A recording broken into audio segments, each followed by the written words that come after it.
All right, what's up, everybody? For everyone who's tuning in, this is your next episode of X's on the Board. I'm Xavier Board, and we have a special guest here today, the sports editor at the Diamondback, Harrison Rich. Thank you for joining me, Harrison. Yeah, thanks for having me. Yes, sir. So we last week wasn't here. We are currently in London for a sports reporting trip, so we're busy.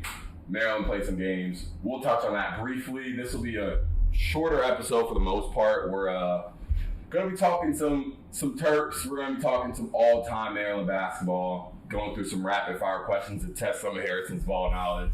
But we'll start with this. So my first question for you is, you as being someone who is around Maryland basketball all the time, and you're consuming it, but you're also having to put out stories. What's like that balance of you like being able to like enjoy basketball, but also like knowing that you have to cover every single thing that Maryland's doing?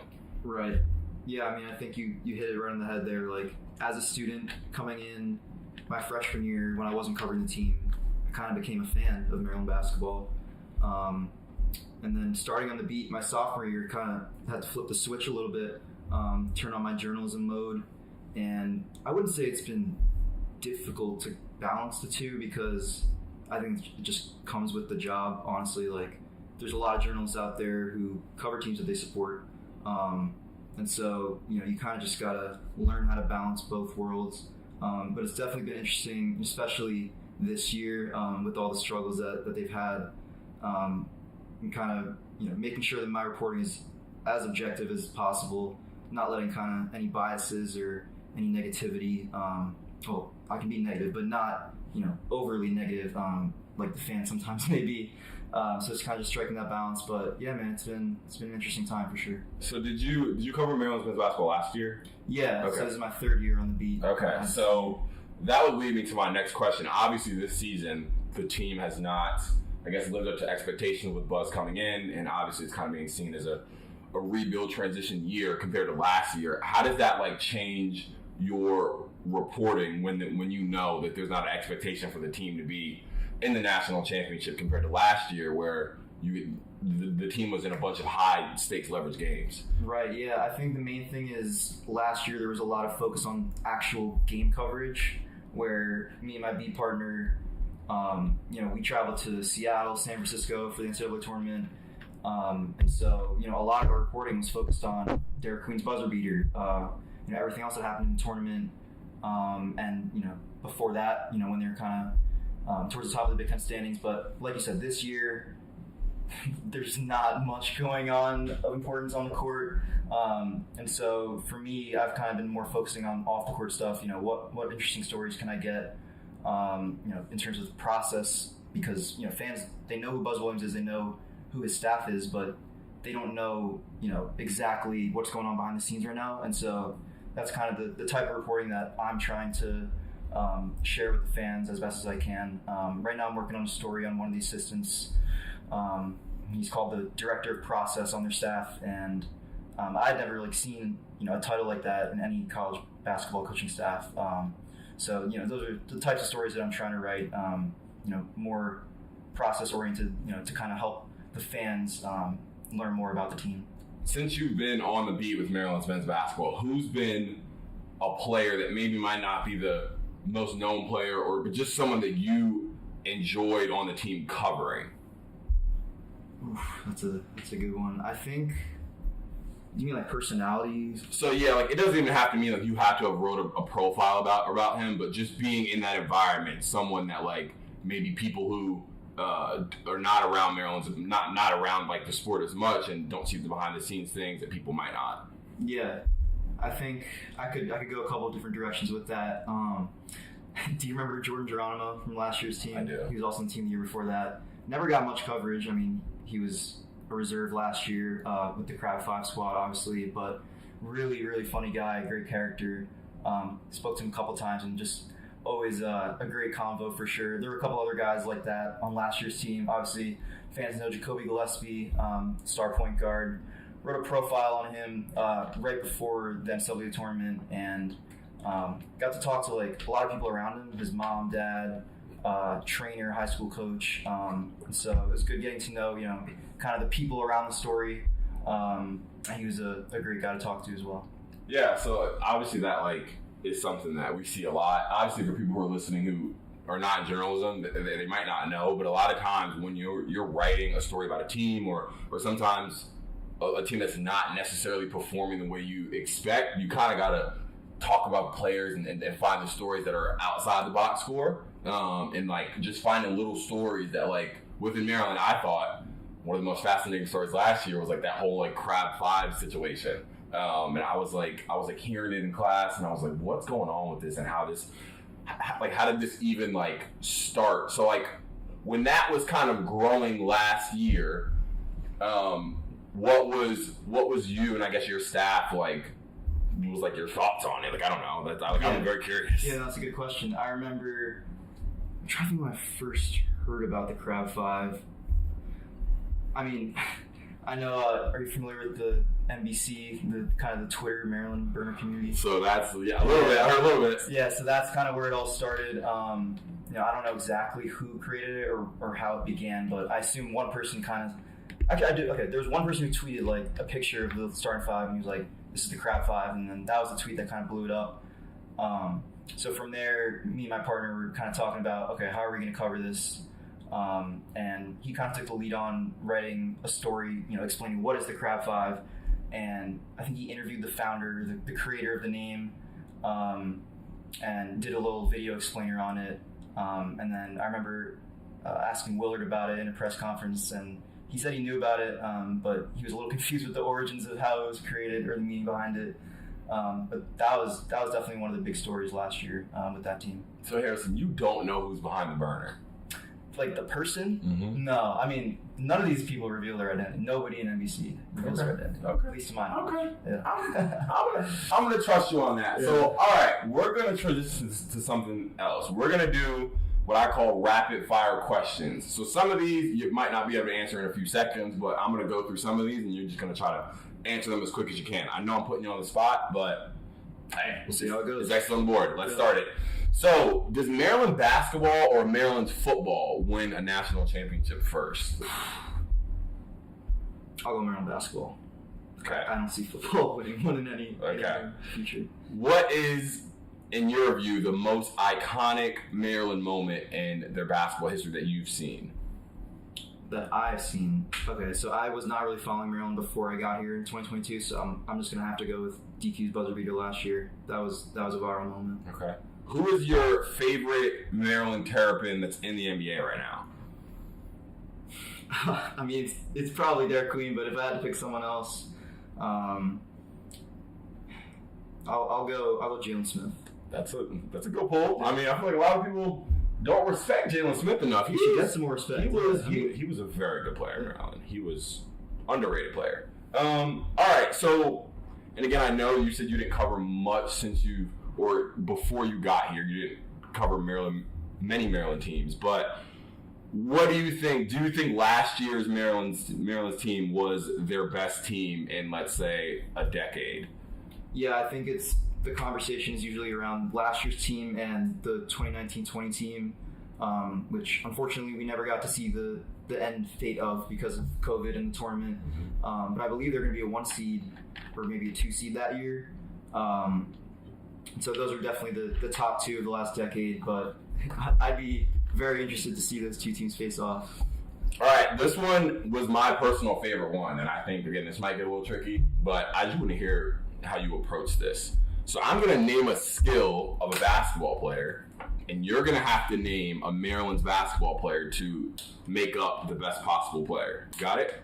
So if I say, for example, I don't know, scorer, you're gonna name a Maryland scorer, and if I say rebounder, you're gonna name a Maryland rebounder, and we're gonna try to form the best possible player using only former Maryland players or current only former or current and former. Okay. Yeah. Cool. Yep. Sounds good. All right. Let's start with rebounding. I'm gonna go. I think Joe Smith was a good rebounder, right? Yeah, I think he's up there in the all-time rebounder. He is up there. Yeah. Okay. So let's go next. Let's go assist. So, and yeah, just playmaking, assist. Yeah, playmaking. Anthony Cowan was a dog. Okay. How about let's just go pure bucket getting scoring ability. Jameer Young. Okay. And then let's go next. Let's go clutch gene. Oof. Damn, I kind of wish I said Jameer for this one. You can say 2 for both. Yeah, I mean, it's either him or I think DQ based on last year's buzzer beater, but I'll go DQ for the sake of the game. Okay. So, all right. So that basically formed it. So let's go over one more time for people who missed it. For rebounding with Joe Smith, did we do defender? We did not. Defender. That's the last one. Defender. Ooh. I feel like I'm going a lot of recent guys, but Solomon Washington on this year's team is really, really good defender. Like, probably going to be first team all defense in the Big Ten, so I'll go him. Okay. Very versatile. So, yeah. Solomon Washington for the defense. Joe Smith rebounding. You said Anthony Cowan for scoring. And then playmaking assist-wise, you went...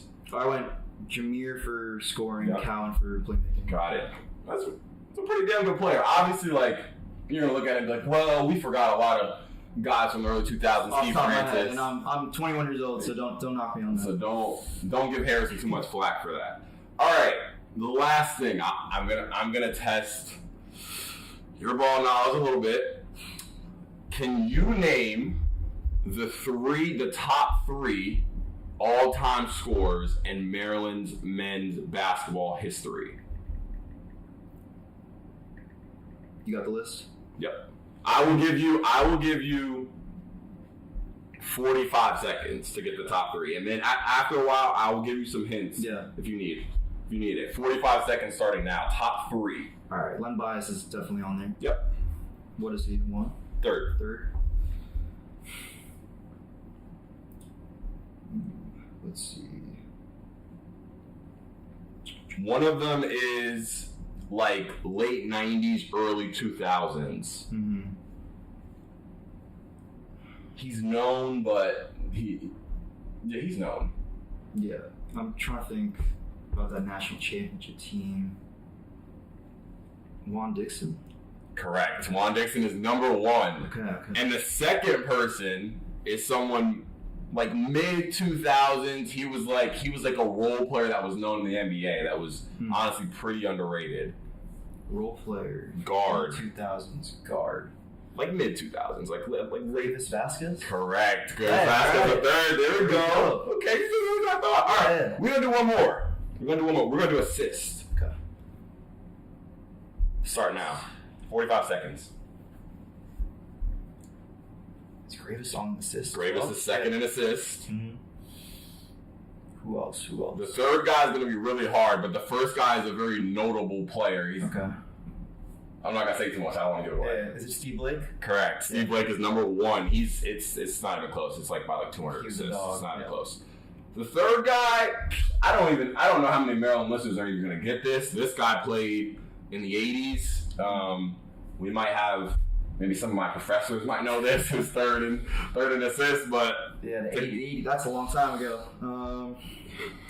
Point guards in the 80s. just throw a name out there.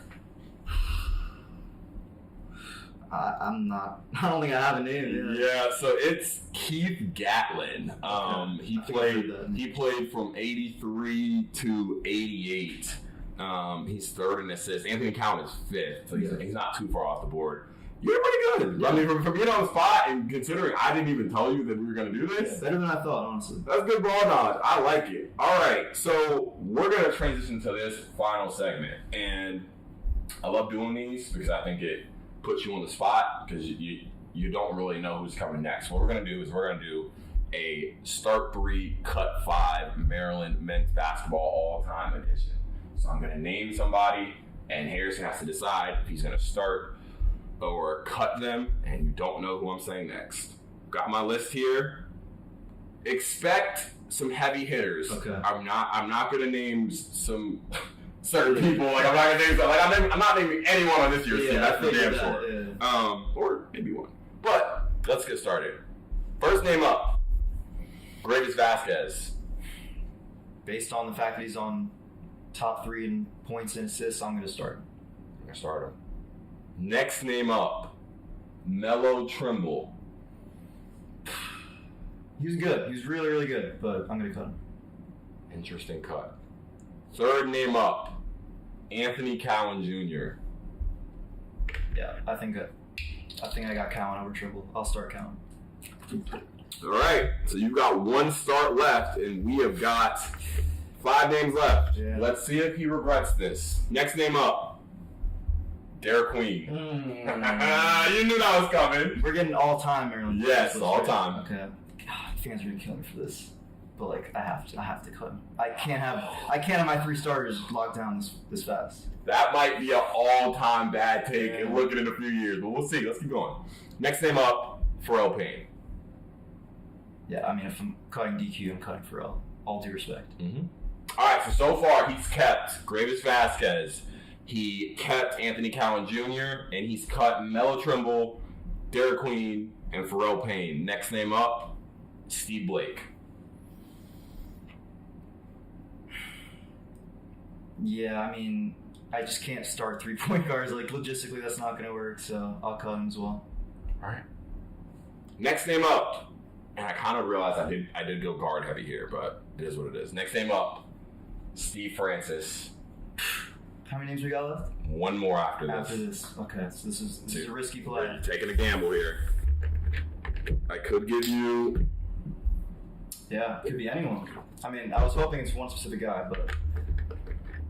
No, I'm gonna cut him. We'll see who this last guy is. So Harrison rolled the dice. So Harrison kept Gravis Vasquez, Anthony Cowan Jr., and Steve Francis. He cut Melo Trimble, Derek Queen, Pharrell Payne, and Steve Blake. And your final... No, you didn't. You cut Steve Francis. Yeah. His final keep. Kevin Herter. Oh, no. I was hoping it was going to be Len Bias. Oh, Kevin Herter. So I was between Len Bias and Joe Smith as the last guy, but I was like, and when people do these, everyone expects the last guy to be like the best guy. Yeah, that's what I was So I was like, let me throw a little curveball in there. I mean, cutting Steve Francis and Derek Queen, if you cut one of them, I wouldn't have hated it. I mean, I don't mind you keeping Cowan and Vasquez. No, I mean, but in hindsight, I should have kept DQ and just ended it there.